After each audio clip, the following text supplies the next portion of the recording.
সালাম আলাইকুম। যে সময় আমাগো দেশ আগস্টের 5 তারিখে স্বাধীন হইল, আমি আগস্টের 5 তারিখের পরে আমি 2-3টা ভয়েস মেসেজ দিছিলাম, এরকম ভিডিও। সরকারের কাছে একটা অনুরোধ করছি যে বাংলাদেশে যতগুলো মসজিদ আছে, মসজিদের ইমাম সাহেবের যে মুয়াজ্জিম সাহেবের যে সরকারি একটা বেতনের ব্যবস্থা করে দেয়। যদি এটা হয় তাহলে একটু মসজিদের মুয়াজ্জিম ইমাম সাহেবের লেগে একটু ভালো হয়। 10 জন লোক দেখবো, একজনের বাছাই করে নিব। 10 জনের ভিতরে থেকে একজনের বাছাই করে নিয়ে যাব।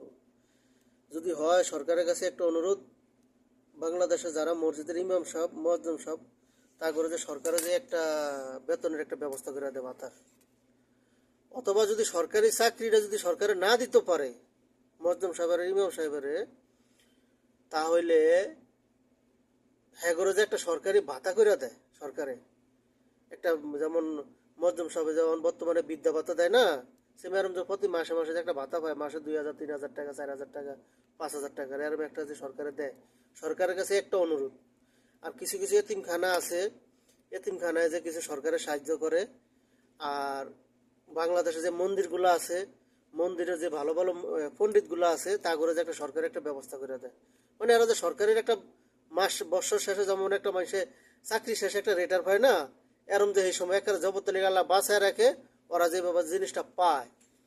এই একটা সরকারের কাছে অনুরোধ, মন্দির বলেন, গিজরা বলেন, মসজিদ বলেন, এগুলোর জন্য যে সরকারে একটা ব্যবস্থা করে দেয়, এই একটা সরকারের কাছে অনুরোধ, আল্লাহ দোয়াই লাগে।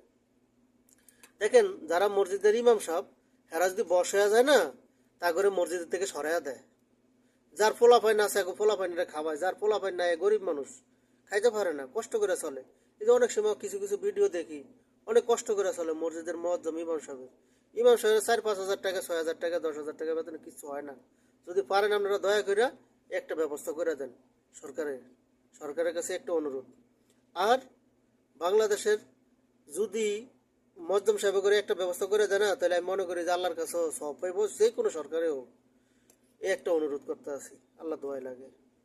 আর এটা খারাপ হবে না, জিনিসটা ভালোই হবে, অনেক ভালো হবে। যদি সরকারি মসজিদের ইমাম সাহেব মুয়াজ্জিম সাহেব, মন্দিরের পণ্ডিত, এগুলো যদি সরকারের একটা ব্যবস্থা করে দেয়, আর তাহলে আর কেউর হাত পা ধরিয়া কেউর কাছ থেকে টাকা চাওয়ার দরকার পড়বো না। মাস শেষে কেউরে কইতে হবো না বলে আপনি আমার বেতনটা দেন নাই কেন। হ্যাঁ, মাস শেষে তো একটা বেতন দিতে হবে মুয়াজ্জিম সাহেবের ইমাম সাহেবের, একটা তো দিতে হবে, এমন যেরকম দেওয়া যায়।